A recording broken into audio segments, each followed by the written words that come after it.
টাকা চুরি করা খারাপ, হোক সেটা ট্যুরের জন্য কিংবা অন্য কিছুর জন্য, কিন্তু কিছু জিনিস চুরি করা উচিত। এই যেমন কোনো কিছু না জেনেই আমি চলে আসছি বন্ধুর গ্রামে। এমনিতে কোথাও যাওয়ার জন্য আমার কোনো কারণ লাগে না, তার উপর ও বললো মামা একটা স্পেশাল জিনিস খাওয়াবো, চলে আয়।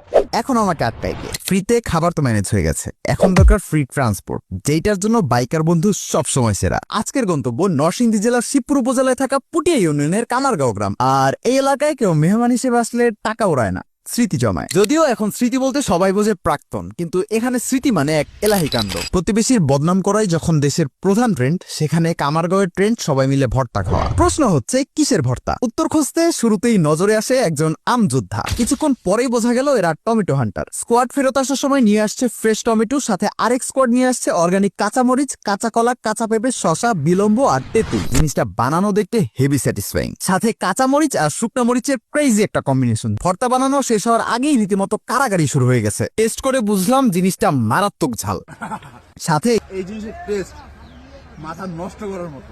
ঝালে মাথা থেকে রীতিমতো আগুন বের হচ্ছে। আর ফারদিনের মতে এইটারও সলিউশন আছে। সলিউশনটা আমারও ফেভারিট, কিন্তু পাম্পে গোসল করলে প্রচন্ড মাথা ব্যথা আর জ্বর আমার নিত্যদিনের সঙ্গী। একটু পরে বাঁচবো কিনা তারই ঠিক নেই, তাই সামান্য জ্বর টরের কথা ভেবে এই জিনিসটা আমি স্যাক্রিফাইস করতে পারবো না। আজকে সারাদিনে অনেক নতুন এক্সপিরিয়েন্স হয়েছে, অনেক নতুন মানুষের সাথে পরিচিত হয়েছে, কিন্তু বাস্তবতা হচ্ছে আমার লাইফে এই দিনটা আর কখনোই আসবে না। তাই আমিও স্মৃতিগুলো চুরি করে নিজের কাছে রেখে দিয়েছি।